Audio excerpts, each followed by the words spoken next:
మరి మా కుటుంబం మొదటి నుంచి కూడా మేము క్రైస్తవులం కాదు, చాలా విగ్రహారాధన చేసేవారు. మా తండ్రులు, మా పూర్వీకులు, మా తాతగారు అందరూ కూడా చాలా విగ్రహారాధనలో ఉండేవాళ్ళం. చాలా పూజలు చేసేవారు, చాలా భక్తి శ్రద్ధలు చూపించేవారు. ఊరందరిలో కూడా చాలా మంచి పేరు వాళ్ళందరికీ, భక్తి గల కుటుంబం అనేవారు. అటువంటి వారికి మా నాయనమ్మ గారికి 9 మంది సంతానం, 7 కూతుళ్ళు, 2 కొడుకులు ఉండేవారు. వాళ్ళందరికీ కూడా పెళ్ళిళ్ళు అయ్యాయి, పిల్లలతో చక్కగా ఉన్నారు. ఒక సమయంలో వాళ్ళ ఇంట్లో అందరూ చనిపోవడం ప్రారంభించారు. కరెక్ట్గా 30-33 సంవత్సరాల లోపు అన్నమాట. అలాగా 5 కొడుకుల్ని పోగొట్టుకున్నారు. ఏం జరుగుతుంది అన్నది తెలియదు. ఊర్లో అంతా కూడా కలవరం, ఎంత మంచి కుటుంబం, ఎందుకు ఇలా జరుగుతుంది, వీళ్ళకే ఎందుకు ఇలా జరుగుతుంది, ఎంత పూజలు చేస్తారు కదా అని ఊరందరూ చెప్పుకుంటున్నారు అన్నమాట. ఆ సమయంలో మా నాయనమ్మ గారు ఎంతో మందిని అడిగారు, ఇంకా మేమేం చేయాలి, ఇది ఎందుకు కలుగుతుంది, ఈ కీడు మా కుటుంబం మీదకి ఎందుకు వచ్చింది, మేమేమైనా దోషం చేశామా ఏంటి చెప్పండి అని అనుకుని ఎంతో మంది దగ్గరికి వెళ్ళారు. వాళ్ళు చేయమన్న ప్రతి పూజలు చేశారు, ప్రతి యాచనలు చేశారు వాళ్ళు. కానీ ఇంతలో మళ్ళీ మా తాతగారు కూడా చనిపోయారు. ఆవిడ చాలా వేదనతో కృంగిపోయారు అనమాట.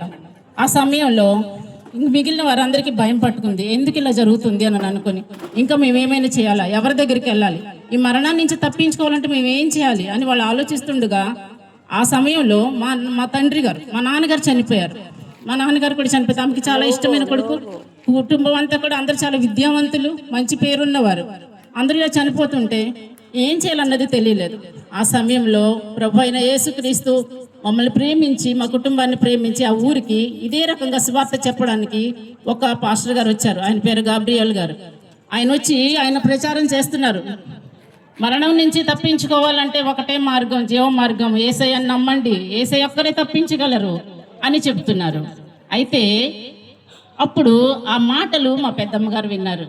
విన్నప్పుడు ఆవిడ గబగబా పరిగెట్టుకుని ఆయన దగ్గరికి వెళ్ళి అడిగారు, అయ్యా మా కుటుంబంలో అందరూ ఇలా చనిపోతున్నారు, మేమేం చేయాలి, ఏం చేస్తే మా కుటుంబానికి రక్షణ వస్తుంది, మరణం నుంచి ఎలా తప్పించుకోవాలి, ఇంకా నా భర్త మాత్రం ఉన్నారు, ఇంకా 2 ఆడపడుచులు మాత్రమే ఉన్నారు, ఏం చేయాలి అని అనుకుని ఆయన అడిగినప్పుడు, అమ్మా ఇదిగో ఈ వాక్యం చదువుకో, ఈ జీవ గ్రంథం చదువుకో, నువ్వు ప్రార్థన చేసుకుంటే, ప్రార్థన ఎలా చేయాలో మాకు తెలియదు, మేము దేవుళ్ళ అందరి దగ్గరికి వెళ్ళాం, నువ్వు ఇలా చెప్తున్నావేంటి అని అనుకుని ఆవిడ అడిగినప్పుడు, లేదమ్మా నువ్వు ఎక్కడున్నావో నువ్వు అక్కడే ప్రార్థన చేయి, నువ్వు తండ్రితో ఎలా మాట్లాడతావో అలాగే దేవునితో మాట్లాడు అని చెప్పినప్పుడు ఆవిడ వచ్చి ఒక దీపం పెట్టుకొని ఆ బైబిల్ చదువుకుంటూ ఉండేదట, ప్రార్థన చేస్తూ ఉండేదంట. నా భర్తను ఎలాగైనా కాపాడండి, మరణం నుంచి కాపాడండి, మీరు మాత్రమే రక్షించగలరు అంటున్నారు కదా అని చెప్పి ఆవిడ ప్రార్థన చేయడం మొదలుపెట్టిందట.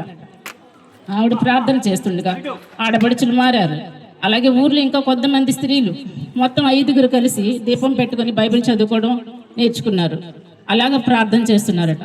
ఆ 5 స్త్రీల వల్ల ఈరోజు ఆ ఊరంతా కూడా రక్షించబడింది. మా కుటుంబంలో మరణాలు ఆగిపోయాయి. ఇంకా మిగిలిన వారందరూ దేవుడిచ్చిన పూర్ణ ఆయుష్ కలిగి 87 సంవత్సరాల పైగా వాళ్ళు బ్రతికి దేవుని సన్నిధికి చేరుకున్నారు. మేము ఎంతో మనశ్శాంతిని పొందుకున్నాం. మా కుటుంబం అంతా కూడా శాంతి లేని సమయం, కృంగిపోయిన సమయం, ఎవరు రక్షిస్తారు, ఎవరు చేయందిస్తారు, ఇందులో నుంచి ఎవరు బయటకు లాగుతారని అందరూ వేదనతో ఉంటున్న సమయంలో ఈ వాక్యం మా కుటుంబాన్ని కాపాడింది, మా ఊరంతటిని కూడా కాపాడింది. దయచేసి అర్థం చేసుకోండి, దేవుణ్ణి నమ్ముకున్నందువల్ల మన ఊరు మారదు, మన కులం మారదు, మన పేరు మారదు, ఏమీ మారు.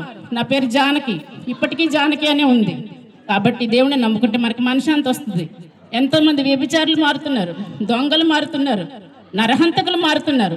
మన జీవితం మారుతుంది, మన మార్గం మారుతుంది, మనం ఆలోచించే విధానం మారుతుంది. మంచి మనుషులుగా మనం ఉండాలి. ఈ మార్గాన్ని నమ్ముకోనండి. దేవుడు మీకు శుభం కలుగజేయను గాక. అందరూ కూడా దేవుని విశ్వసించండి. ఇదొక్కటే మార్గం, మనకి జీవ మార్గం, మన ఆత్మకు నరకం లేకుండా మనల్ని ఆత్మని రక్షించగలిగే మార్గం ఇదొక్కటే.